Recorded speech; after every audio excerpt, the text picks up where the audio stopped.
Feliz sábado. Tenemos la lección de jóvenes, aunque no teníamos muchos jóvenes aquí en la iglesia. Es normal que nosotros, al parecer actuamos al revés, ¿no? Debíamos tener más energía y levantarnos más temprano, ¿no? Pero están siempre los adultos, están levantándonos nosotros. No se preocupe, todos pasamos por ahí. En esta mañana estamos hablando de... El trimestre terminó, la lección continúa. Es un suceso de los milagros de Jesús que a través del trimestre pasado hemos estado compartiendo y este trimestre también vamos a compartir. De eso trata la lección de escuela sabática para jóvenes, de los milagros de Jesús. En específico, tiene el nombre El Caminar de Jesús para el tercer trimestre del año. Y el sábado pasado no tuvimos clase, pero quiero irme allá. El sábado pasado se estuvo hablando de un milagro muy peculiar. Un milagro que en los tiempos de antes solía pasar, inclusive para los judíos el tener un espíritu maligno iba más allá del poder actuar diferente. Por ejemplo, nosotros cuando decimos un espíritu maligno, vemos una persona actuando alocadamente, ¿sí o no? Pero para los judíos, el tener un espíritu maligno significaba una enfermedad también. Por ejemplo, si una persona tenía X enfermedad, un flujo de sangre, era una maldición, era un demonio, algo que tenía dentro de sí. Así se remontaba. Pero en el suceso que querían la lección tocar, ese suceso del endemoniado de Gadareno. Jesús pasa del mar después de tener una noche tormentosa con los discípulos en el mar. Entonces va a la orilla de Decápolis, exactamente en uno de los pueblecitos llamado Gadara, y encuentra ya un endemoniado de qué? Un endemoniado allá con todos los espíritus, que una vez ve a Jesús siente miedo. Siente miedo los espíritus porque saben con quién está tratando. ¿Está tratando con quién? Con el Hijo de Dios, con el Mesías. Una vez el Mesías llega a la vida del ser humano, o llega de cerca, ni siquiera es porque está tan... A lo lejos se acerca y como dice, los demonios temblan, ¿sí o no? El demonio huye. Pero este demonio fue claro y le dijo lo que pasaba. Tenía miedo porque el Hijo de Dios se acercaba a esa persona. Y él no quería perder esa alma. Pero ese demonio, ¿qué? Tuvo que salir, porque donde Dios llega, el demonio tiene que huir. Y eso mismo pasó. Y fue echado a los cerdos. ¿Los cerdos qué pasó con los cerdos? Los cerdos se lanzaron al mar y murieron. Y su espíritu salió de esa persona. Pero esa persona, ¿qué pasó con ella? Esa persona fue un ¿qué? Fue un discípulo. Porque el Señor no cambia para nada. El Señor cambia para un propósito. Él cambió al endemoniado de Gadareno ¿para qué? Para dar un testimonio que ni Jesús podía darlo. ¿Usted sabe por qué? Porque a Jesús lo mandaron a irse de ese lugar. Porque el pueblo sentía miedo. ¿Y qué podemos asociar? Podemos asociar, bueno, los demonios tenían miedo. Y aparentemente el endemoniado era ¿quién? Esa persona. Pero aparentemente no solamente él estaba endemoniado. La nación completa estaba endemoniada. Porque aquí menciona la Biblia el mismo miedo que tenían ellos de Jesús, lo tenía el demonio, lo tenían los demonios que atormentaban a ese pobre hombre. Entonces, ¿qué pasó con esa persona? Tuvo que irse Jesús. Jesús no pudo dar el mensaje por él mismo. ¿Pero qué? ¿Le dejó qué? Una encomienda. Que él no quería, ¿por qué? Porque él quería otra. Él quería ser discípulo de Jesús. Él quería ser discípulo de Jesús porque él ve el milagro de esa vida. Señores, ese era un tipo que nadie lo quería. Lo metían preso, oiga, lo amarraban con cadenas. ¿Y usted sabe qué pasaba con ese demonio en la vida de él? Rompía la cadena. No había cadena que lo aguantara y se iba lejos. Pero cuando Jesús llegó, cambió su semblante. Y cuando las demás naciones vieron a esa persona, dijeron, wow, qué cambio. ese testimonio, ese cambio que toda la ciudad de Gadara vio en esa persona, fue suficiente para evangelizar un pueblo. Jesús se fue, pero ya, y le dijo algo jocoso, le dijo, no le diga a nadie. Pero al decirle eso, ¿qué fue lo que fue? Infundió más deseo. Porque cuando nosotros nos dicen no haga esto, es cuando nosotros sentimos que más deseo de hacerlo. Pero él no tenía que decir nada. Eso nos da evidencia de que él no tenía que decir nada. Porque simplemente el caminar derecho, el caminar tranquilo por esa ciudad iba a ser suficiente para dar un testimonio de salvación a ese pueblo. Porque sabía de quién se trataba. Y vemos testimonios de hoy, de pasado, mañana veremos testimonios de personas que Dios ha cambiado de una manera interesante. Y el testimonio de ellos al caminar por el barrio simplemente es suficiente para llevarlos a la salvación. El Señor cambió y evangelizó esa nación por medio de ese milagro. Era necesario que Jesús se saliera de la barca en ese lugar para sanar a ese endemoniado. Pero Jesús siguió caminando.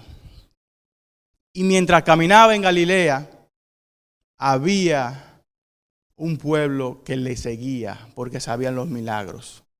Y Jesús, mientras caminaba por las ciudades o las calles de su ciudad natal, ¿qué pasaba? La multitud le agolpaba. Estaban cerca de él, lo atormentaban, lo molestaban, porque querían estar cerca del maestro. Pero había una mujer que hemos tocado, que tenía 12 años con un flujo de sangre. Que el Señor hizo un milagro, no diríamos involuntario, porque dentro de la voluntad de Dios está todo nuestro movimiento. Hasta los árboles, cuando sueltan una hoja, Dios lo sabe. Pero ese acto de fe de la mujer del flujo de sangre, creo que nos pone a pensar. ¿Por qué? Porque 12 años no son no es cualquier tiempo. Hemos pasado una pandemia de un año y ya creemos que hemos pasado la vida entera con ella, en el encierro. Imagínese 12 años. Póngase a contar día tras día. Mire hacia atrás 12 años antes. Mírese en el espejo y mírese 12 años antes. Más con una enfermedad de esa magnitud. Recuérdese el sangrado. La sangre es la vida del cuerpo. Cuando usted está botando esa vida, su cuerpo luce que demacrado. Cuando una persona está botando sangre, usted se da cuenta en el semblante cómo está. Sí, está pálido, decaído, todo eso pasaba en esa persona. 12 años con ese problema no es fácil. Biológicamente hablando, físicamente, mentalmente, es agotador. Pero ella simplemente dijo, si simplemente tocara el borde del manto del maestro, sería suficiente para ser salva. ¿Quién de nosotros diría eso? Con simplemente yo decirle al Señor, haz esto en esta persona o ayuda a esta persona, es suficiente para que esa persona reciba la bendición de Dios. El Señor quiere hacer milagros en nuestras vidas, pero simplemente tenemos que tener esa fe como la mujer del flujo de sangre, sabiendo de que Dios, y no importaba el estado en el cual ella estaba, porque ella era pobre, había perdido todo su dinero en médicos para que el Señor la salvara. Y vemos cómo todo eso es insuficiente, porque el Señor quería salvar no simplemente su salud, sanarla, sino que quería salvar su alma. El propósito del Señor era que ella fuera a los pies del maestro. El ministerio del Señor todavía no había empezado, pero el Señor quería que ese sanamiento sea con él. Él quería tener un contacto directo con ella. Y el Señor dijo, de mí ha salido poder. Él no sabía, claro que él sabía, empezó a buscar a la persona. ¿Por qué? De mí salió poder. Todo el mundo le golpeaba, pero alguien específicamente sintió un toque con fe. ¿Y el Señor qué pasó con él? La sanó instantáneamente. eso hace en nuestras vidas. El Señor no relaja con nosotros. No, el Señor cuando hace algo lo hace bien al instante. Cuando Él te promete algo, Él lo va a cumplir, no te preocupes. 12 años no son suficientes, pero el Señor lo va a hacer. Porque duró 12 años con esa persona, hasta tocar ese manto y ser ¿qué? Y ser sanada. Pero el Señor, y vamos a un punto muy interesante, el Señor, y vemos la misión de Él, el Señor no simplemente se dirigía a los pobres. Muchas veces nosotros decimos, no, tenemos que ir a los pobres, no, tenemos que ir a toda nación, tribu, lengua y pueblo, dice la Biblia, ¿sí o no? Y aquí vemos dos ejemplos, dos milagros totalmente de personas totalmente opuestas. Vemos la mujer samaritana pobre, sin esperanza, olvidada y dejada a un lado por una nación. Pero de otro lado tenemos a Jairo, uno de los titulares de ¿qué? Del templo. Uno de los líderes, un hombre rico, un hombre de estatus, que el Señor también alcanza. Y Jairo primero fue él y le dijo a Jesús, mira lo que pasa, mi hija está mala, mi hija va a morir. Ok, sigamos, porque tenemos que depositar fe. Y él siguió su camino. Los oficiales llegan donde él y le dicen, la hija de Jairo ha muerto. Pero ¿por qué me molestáis? No importa que esté enferma o que ha muerto, si Jesús le place, Él hará el milagro. Porque no hay situación en la vida tuya el cual Él no se plazca en resolver. El Señor no importaba que estuviera enferma, que estuviera bien, que estuviera muerta. Para Él, si era necesario levantarla de las tumbas, Él lo haría.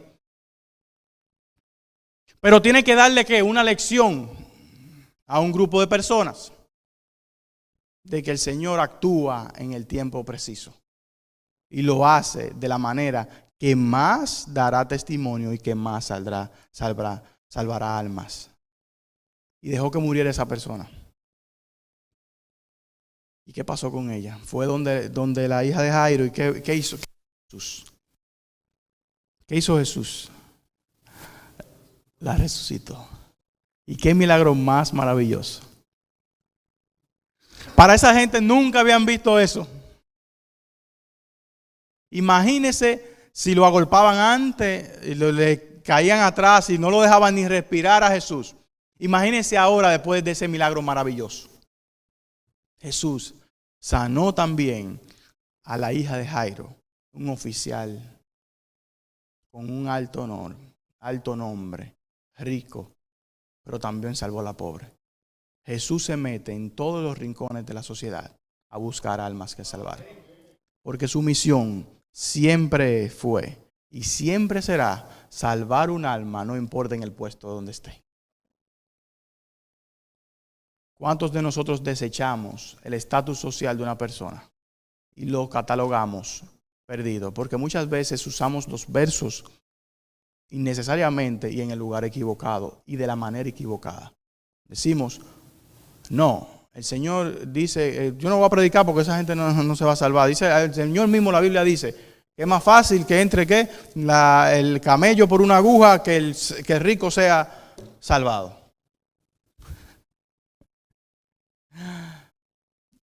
Pero lo usamos de la manera equivocada. Va a pasar, como dice Jesús, los pobres siempre lo tendréis. Tal vez tú quieras ayudar a la mayoría de pobres, pero siempre va a haber pobres. Pero nuestra misión es ¿qué? Salvar. Nuestra misión es predicar, llegar a cualquier rincón, salvar almas, porque el ejemplo del maestro fue ese. Sacamos de contextos versículos ¿para qué? Para complacer nuestro orgullo, para complacer nuestro ego. Porque esa persona me hizo esto, porque esa persona hizo aquello, porque esa persona tiene un historial de tal manera, porque esta persona fue a la cárcel, porque esta persona usa esto, porque esta persona usa aquello, porque ese grupo de payados, ese barrio es peligroso. porque ese barrio es así, porque ese barrio es allá. Si hubiésemos pensado, si el maestro hubiese pensado como nosotros, no hubiese salvado al endemoniado de Gadara, no hubiese salvado a la mujer del flujo de sangre, no hubiese salvado a la hija de Jairo. Nuestra misión siempre será salvar el alma que necesita. El Espíritu Santo se encargará de convencerla, llevarla, traerla aquí y bautizarla como el sábado bautizaron. Que el Señor nos bendiga. Como jóvenes, los que me escuchan, podamos pensar de que el Señor nos busca para ir a cualquier lugar, a cualquier estatus social, a cualquier situación, no importa que sea de muerte, a salvar almas que están olvidadas y dejadas por la sociedad. Que el Señor te bendiga y feliz sábado. El nombre de la persona no creo que lo tenga. Los jóvenes, ¿usted lo tiene ahí?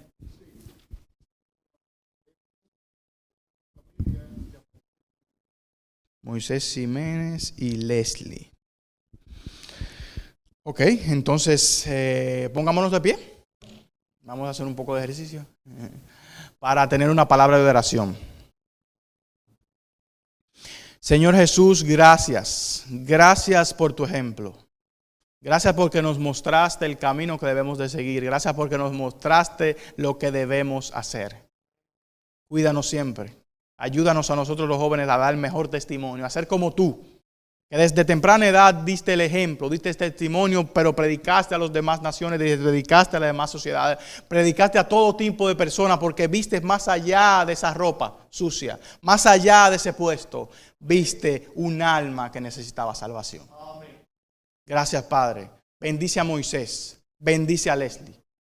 Quédate con ellos. Tú sabes su situación, tú sabes sus problemas, tú sabes sus desafíos y tú sabes sus metas. Como jóvenes sabemos que tenemos un futuro por delante, pero debemos de encomendarnos a ti. Encomienda sus vidas a ti.